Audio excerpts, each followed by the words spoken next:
வணக்கங்க. இது அங்காளம்மன் சத்யா வீடியோ. அனைவருக்கும் இனிய காலை வணக்கங்க. நேற்று வந்து சனிக்கிழமை 16/5/2026ங்க. நேற்று அமாவாசை மட்டும் இல்லைங்க, கிருத்திகையும் இருந்ததுனால இங்கே வேனில் நான் போனேன், ப்ரைவேட் வேனில். அவங்க வந்து திருப்போரூர் முருகர், திருவடி சூலம் அப்படின்னு 2 கோயில் கூப்பிட்டு போனாங்க. கூப்பிட்டு போயிட்டு முருகப்பெருமானை வணங்கிட்டு தான் நாங்கள் அம்மா அங்காள பரமேஸ்வரியை பார்க்க போனோங்க. போகிற வழியில் பார்த்துட்டு போகிறதுக்குள்ளே ரொம்ப கூட்டமாகி போச்சு, பயங்கர க்ரௌடுங்க. ஆத்தாடி ஆத்தா! அம்மா நான் சொல்லவே முடியலங்க, வார்த்தையால் சொல்ல முடியல. நானுமே வேஷம்லாம் போட்டிருந்தேன், நானுமே பயங்கர கூட்டத்தில் நசுங்கிட்டோம், அந்த மாதிரி ஆகிட்டோம்.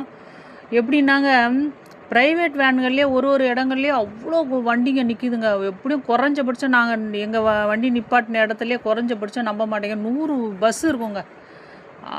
ஒரு ஒரு பார்க்கிங்கில் ஒரு 2 வீலர் நிற்கலாம், பஸ்ஸுங்க அப்படி நிற்கிதுங்க.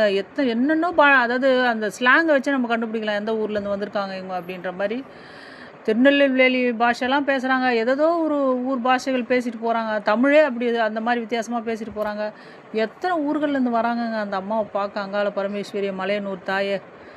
அம்மா சொல்லவே வார்த்தை கிடையாதுங்க. நிஜமாக நான் ரொம்ப பிரமிச்சு தான் நான் இதை சொல்கிறேன், இந்த வீடியோவை. எதுக்காக இப்படி ரொம்ப மிகைப்படுத்தி சொல்கிறலாம் கூட நீங்கள் நினைக்காதீங்க தயவுசெய்து. குழந்தைகள்லேருந்து 60 90 வயசு பாட்டிங்க என் கையை பிடிச்சிட்டு அந்த அம்மா வேஷத்தில் நிற்கிறேன், கையை பிடிச்சிட்டு அந்த அம்மா பேசுகிறாங்க. நடக்கவே முடியல, ஆனாலும் அந்த அம்மா கோயிலுக்கு நான் வருவேன்னு.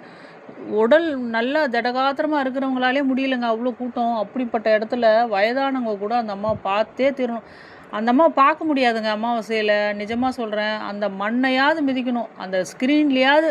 அதாவதுங்க யூடியூப்பில் ஃபோனில் கூட பார்த்துட்டு போகலாம், ஆனால் அந்த மண்ணை மிதிச்சுக்கிட்டு அந்த ஸ்க்ரீன்லேயாவது அந்த அம்மாவை பார்த்துணுன்னு அவ்வளோ ஆசையாக வராங்கன்னா, அதோட அவ்வளோ அற்புதங்கள் நிகழ்த்துறாங்க அந்த அம்மா. சாதாரண மக்கள் வந்து சும்மா வந்துட மாட்டாங்க, அவங்களுக்கு அவ்வளோ அதிசயங்கள் நடந்தால் மட்டும்தான் அந்த கோயிலுக்கு திரும்ப திரும்ப வருவாங்க. எத்தனையோ பேர் அந்த வேஷத்தோடு நான் போகும்போதெல்லாம் கையை பிடிச்சிட்டு சொல்கிறது என்னென்னா, எங்கள் வீட்டுக்கார் வந்து என்னை விட்டுட்டு போயிட்டாரு, என் மனைவி விட்டுட்டு போயிட்டா, என் கணவருக்கு வேறு திருமணம் ஆகி போயிட்டாரு, அப்படி இப்படின்னு அவங்க இதே குறைகள் தான் நிறைய பேர் சொல்கிறது. அப்போ நான் சொன்னேன், அந்த அம்மா அங்காள பரமேஸ்வரியே தனித்து நின்று புருஷனுக்காக இங்கே வந்து தனித்தாக தவம் எடுத்து தவம் பண்ணி பிரம்மகத்தி தோஷத்தை நீக்கணும் அந்த அம்மா சிவனுக்கு. அப்படி இருக்கும்பொழுது கணவன் மனைவி பிரிவுன்னா என்னென்னு அந்த அம்மாவுக்கு தெரியும். அவள் வந்து இந்த எல்லைக்கு இந்த மண்ணை மிதிச்சிங்கனாலே கண்டிப்பாக அவங்கள சேர்த்து வச்சுருவான். 3 அமாவாசை தொடர்ந்து வந்தீங்கன்னா பல அதிசயங்களை நீங்கள் பார்க்கலாம் அப்படின்னு சொல்லிட்டு நானுமே சொல்லுவேன். கூட்டங்கள் வந்துங்க சொல்ல முடியாத கூட்டங்க, பயங்கர கூட்டம். அந்த அம்மாவை எங்கேயுமே பார்க்க முடியலங்க.